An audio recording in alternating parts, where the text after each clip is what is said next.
Hi, welcome to Joe Blogs, and the reason that I've got a rhino behind me, in fact there's a number of different rhinos here, is because I'm in Cape Town. In fact, if I turn around this way you can see the famous Table Mountain behind me here.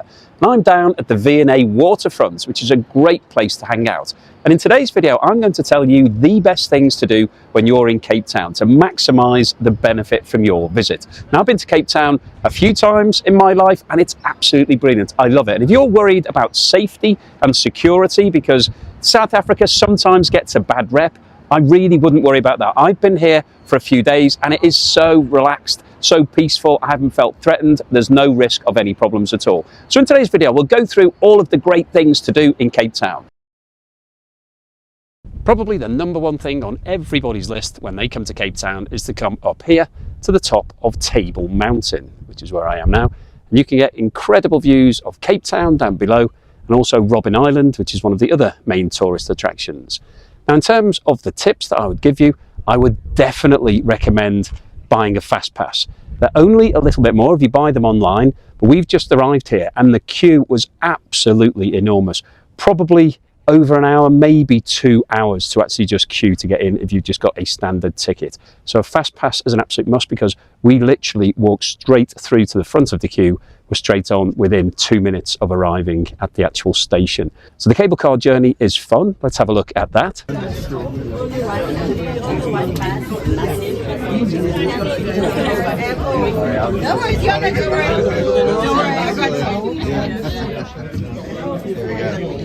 Ladies and gentlemen, good morning and welcome to Table Mountain Aerial Cableway. As we go up, the floor will be rotating, so kindly step away from the sides and let go of all silver handbars. Thank you and enjoy.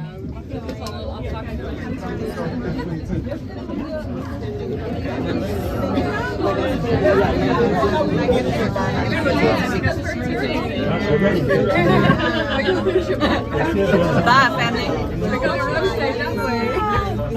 Okay, we're going to make a full rotation, so don't worry about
Ladies and gentlemen, please keep in mind that Table Mountain is a national park. We ask that you respect the environment, not chipping away at any rocks or stones, picking any flowers and wasting any water. Your return tickets, please keep it safe as you need them to come back down again. As we dock, we'll be reaching a height of 1,067 meters above sea level. That's approximately 3,500 feet. For those that smoke, smoking is only allowed at the 12 Apostle Terrace, which you'll find below the shop at the top. You'll exit to the left-hand side facing the main buildings. Thank you and enjoy your visit. Now once you're up the top of the mountain, it's very picturesque. There's some great views, you can get some great shots. And the one thing that you really need to watch out for is the wind. You can probably hear the wind at the moment, because since we've been here, this car has been closed for the last 3 days. So because of the wind has been so high, they haven't been running the cable car. So you need to buy a ticket, and I think it's then valid for around 7 days. If you can't do it on the day that you're wanting to, you need to be flexible and be able to come back on a different day. Now luckily today, so the weather is really good, so it's not been a problem. We're up here, but if the wind does pick up, there is a possibility that they will have to close the cable car, and so we'll have to go down earlier than we'd like to. But in terms of what's to do up here, it's really just a nice bit of sightseeing, looking around, taking some photos, and just chilling out. But it's definitely a recommended thing to do. If you're coming to Cape Town, you should definitely come to the top of Table Mountain. You can walk it, but it will take you a long time. I think 5, 6, 7, 8 hours. So probably a bit easier to get the cable car. And don't forget to buy your return cable car visit, otherwise you'll have to walk back down. One of the other must-do things when you come to Cape Town is to go to Robben Island, and I'm here at the harbour waiting for my ferry to take me over there. Now the Robben Island tours sell out really quickly, so I would definitely advise booking in advance if you're going to come as part of your trip. And Robben Island is similar to Alcatraz in San Francisco. It's an island that was set up as a prison, and famously Nelson Mandela, who's obviously named here, was imprisoned there for around 18 years of his 27 years in prison. And a lot of the political prisoners were actually put onto Robben Island. So let's have a look at what the tour of Robben Island is like.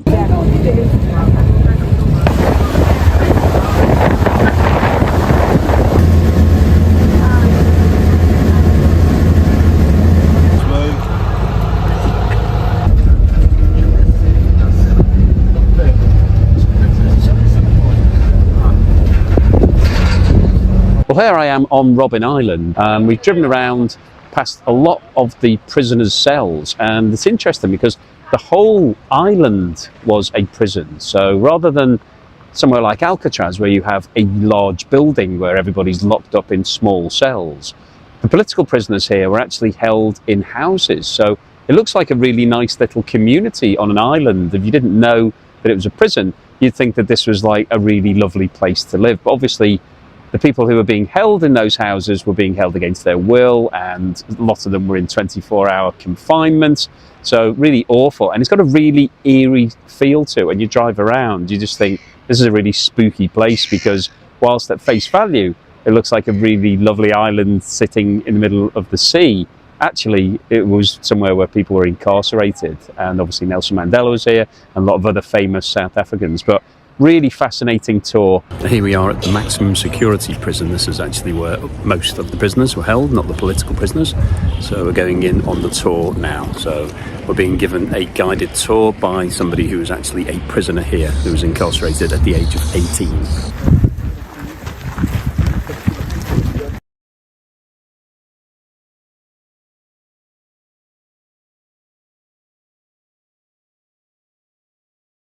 So I've just completed the tour of the maximum security prison and seen Nelson Mandela's cell, and yeah, it's just incredible that people were held here under such horrific circumstances. But I won't spoil it too much, but I've definitely put a trip to Robben Island onto your itinerary if you're coming to Cape Town, because there's a bit of amazing international history. It's also quite a nice trip. It's a pleasant boat ride out here. It is a lovely island. Obviously wasn't particularly lovely for the people who are staying here, but it is really pleasant. A lovely day today. Definitely something that you should put on your itinerary. One of the other must-do things when you come to Cape Town is to come here to the V&A Waterfront. Now this is basically the harbour, and it's where all the bars and restaurants and retail outlets are. There's over 100 restaurants and over 450 different shops. And this is really the heartbeat of the tourist area in Cape Town. So basically, if you want to come out for dinner or lunch, or just sit and watch the harbour and watch the world go by, this is a great place to hang out. So if you're thinking about booking your accommodation, I would recommend getting somewhere that's relatively close to the V&A Waterfront, because if you can walk here, that's absolutely ideal. And as I said at the start of today's video, it is safe around here. You can walk places, you don't have to worry about any safety issues. Or you can get an Uber, because Ubers are super cheap. And the place that we're staying, we just got an Uber here and it was around $3. Super cheap. So transport is very cheap, but this is basically where it's all happening. This is where all the lively stuff goes on at the weekend. It's really busy here, really lots of music. They have events here. There's a little auditorium, an open air, where they have music and theatre and just people doing stuff. So it's a great place to hang out. And if you're thinking about where to go for lunch or dinner or those sort of things, the V&A is the place to be. And interestingly, the V&A, I thought it stood for Victoria and Albert, which is Victoria and her husband, but actually it stands for Victoria and Alfred, which was her son. And this place was apparently founded by Alfred a long time ago. I don't know the exact details on it, but V&A doesn't stand for Victoria and Albert, it stands for Victoria and Alfred. But it's definitely one of the places that you will want to come to as part of your stay in Cape Town. If you want to see some endangered animals on your trip to Cape Town, then you need to come here to Boulders Beach. And you can see behind me, there are African penguins. And this seems like a really bizarre concept, that you've got penguins in what is 100-degree heat today. But these penguins live here permanently. They haven't migrated here. They haven't come from the Arctic for a summer break. This is actually where they live. And apparently, this colony originated from just 2 breeding pairs back in 1982 and is now up to around 2,200 penguins. But as you can see, this is an actual beach. This is an African beach with sand and heat and everything. But these guys live here all the time, and you can come down and pay around $25 to get in. This is a boardwalk that's been constructed for viewing, so you can go down onto the beach. There's a beach area over there, but most of the penguins are actually congregated here. So if you go to the beach and pay there, you might not actually see a penguin. You won't be able to hug one. But here you can get a great vantage point. You can see there's lots of people behind me that are all milling around on the big circular part where you can see penguins. So let's have a look at some of the penguins on the beach itself.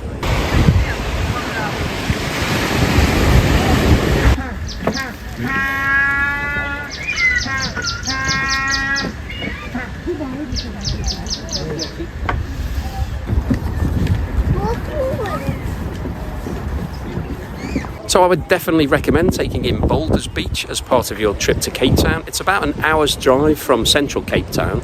So if you've got a car, that's pretty easy to do. There's car parking here. It's free, apart from you have to tip the attendants.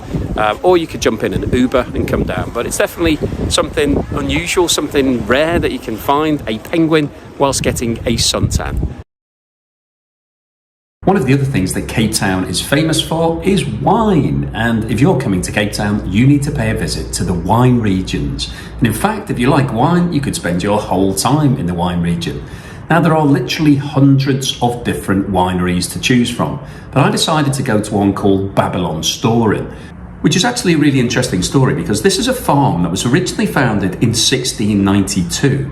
However, it was bought in 2007 by a South African billionaire called Koos Becker, and he hired a prominent gardener called Patrice Taravella to design an incredible set of gardens. And in fact, it's been referred to as the Versailles of vegetable gardens. Now, Babylon Storing is absolutely amazing, and Koos Becker has spent an absolute fortune redesigning it and making it into one of the best wineries in South Africa.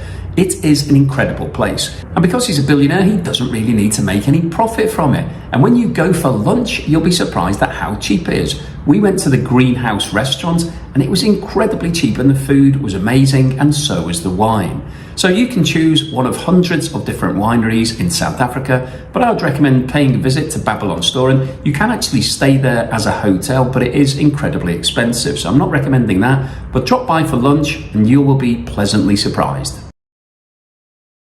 When you come to South Africa, you want to be treated like a king. And I'm down at Camps Bay, sitting on one of these interesting chairs.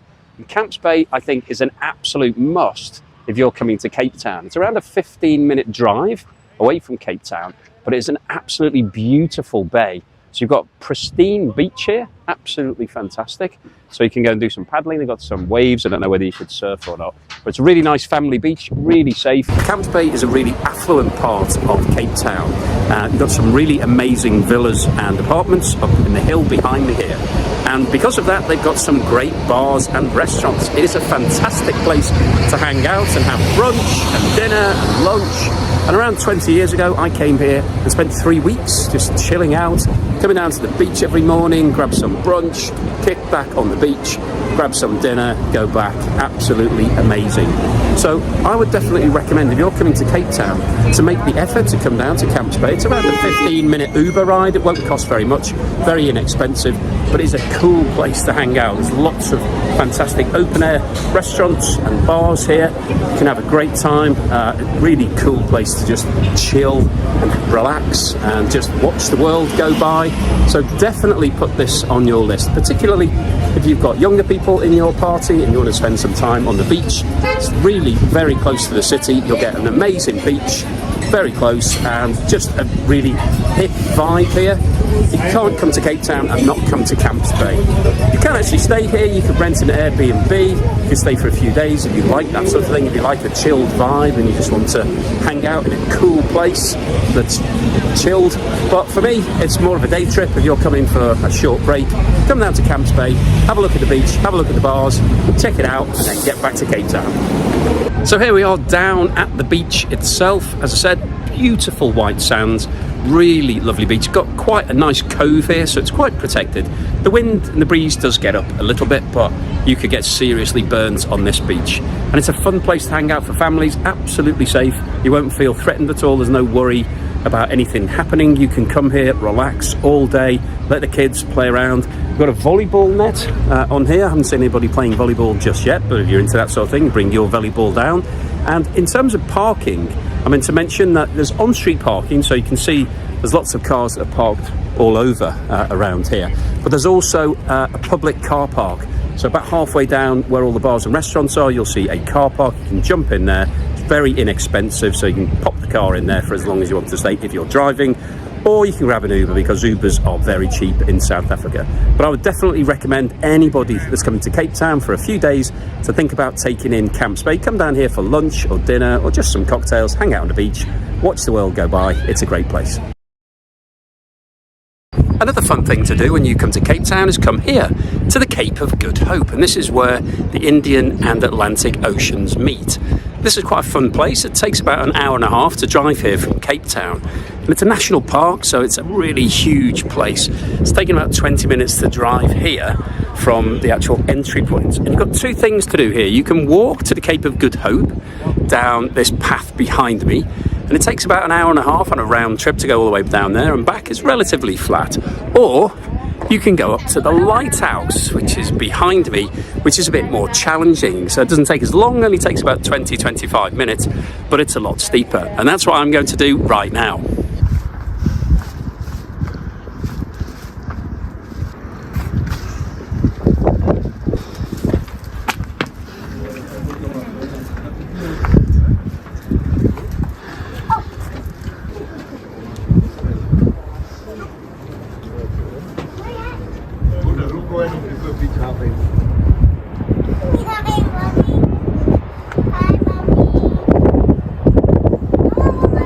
So I've just finished the walk to the lighthouse and back, and I'll definitely recommend it. It's quite strenuous, it's quite steep, so you need to be relatively fit to be able to do it, but it's quite exciting, quite fulfilling, and you get loads of amazing views from all around, and you can take some great photos, and it's actually quite fun to say you've been to the southernmost point of Africa. So I'd definitely put on the list, if you've got time, to come to the Cape of Good Hope.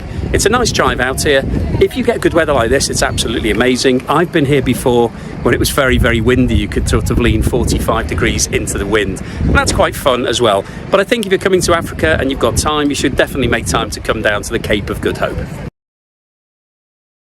Now, when you come to South Africa, you want to see some animals. Now, I've been looking for some everywhere. I just can't seem to see any. But I'm actually at the Aguila Game Reserve, which is a game reserve around a 2-hour drive away from Cape Town. I've just done that drive. It's a really pleasant drive, actually. If you hire a car, definitely recommend it. We actually saw some baboons on the roadside, a troop of baboons, and you're told not to stop and pet them because they will rip your face off. But anyway, we've come here at 12 o'clock and you get some lunch. It's a 24-hour stopover. So you have some lunch and then you check into your rooms, and they've got some really nice rooms. You can see some behind me. They've got apartments over this side, and then there's actually a pool here as well. It's a bit windy and a bit cold today to go to the pool, and there's also some cottages which you can see behind me here, some cottages. So it depends on what accommodation's available. When I booked this, there was basically one room available on one day, so I didn't really have much choice. So I definitely recommend booking in advance if you are going to come here. We're going out on a game drive at 4:30, which is a dusk drive. So basically when the animals are coming out, when it's not too hot in normal circumstances. Actually today it's a bit windy and it's not that warm. You can see that I've got a hoodie on here. It's actually a bit chilly because we're quite exposed and we're in the mountains. So bring some layers if you are coming, because it can get very cold at night. So we're going on a game drive at 4:30. We'll then have dinner. There's then a stargazing opportunity. One of the guys comes out with a telescope and you can look at all the stars, weather permitting. It's a bit cloudy at the moment, so I don't know whether we'll be able to see the stars or not later. They then put on coffee and tea in the morning from 6:45. There's a 7 a.m. game drive, so you get up when the animals are getting up, when they're coming out and about and looking for some food. So we'll do that. Then you have your breakfast and then you can go home. So let's have a look at what the Aguila Game Reserve is like. Here we are getting on the bus.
Ja, richtig.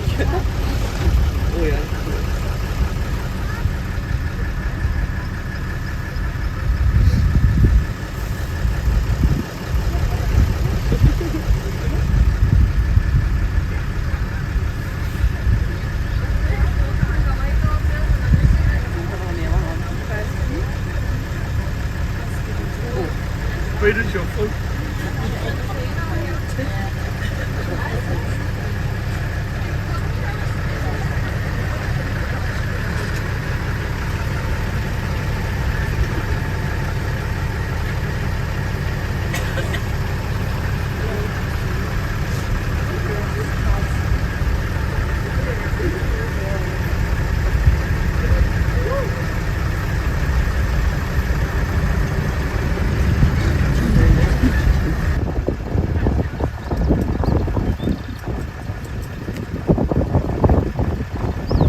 The tallest grandmama, the giraffes. You see, as for the giraffes, you find them on two different types, the northern and southern. So the only difference between a northern and a southern giraffe is their height. So what's my overall assessment of the Aguila Game Reserve? Well, I think this place is a really fun thing to do if you're coming to Cape Town for a short visit. It's only 2 hours away, and you get to feel the real safari vibe. It's a game reserve where they actually rescue animals, rescue, repair and release. So the animals have been rescued from various places. So it's not the full safari experience that you get if you went to somewhere in North Africa, but it definitely gives you a really good flavour of what it's like to go on safari. You go on 2 drives. We saw elephant, lion, giraffe, hippopotamus, rhino, zebra, wildebeest, ostrich and a whole host of other animals. And it's quite exciting to drive around and suddenly you stop and the guy says, look over there, and then sometimes they're in the distance, sometimes you can get really close to the animals. So it is a great experience. It's nice staying in these cottages. It's quite sort of fun. It was a little bit chilly whilst I was here, so that's a wrap up. I've still got my hoodie on today, but I think it's unusual weather at the moment here. But it's a nice fun experience. The food is good. They've got a nice bar. I was able to watch a bit of football there last night, so that was quite good. And they did the stargazing experience, which went really well by all accounts. They saw all the stars. We were having dinner at the time, so I didn't actually go to that, but I think it's good if you've got kids, you can do something like that. So I definitely recommend coming to the Aguila Game Reserve. It's a good, fun, not too expensive experience. You get to see lots of animals. You do feel like you're in the outdoors. You're experiencing a little bit of wild Africa. It's quite nice. And yeah, definitely recommend this if you're coming to Cape Town for a visit.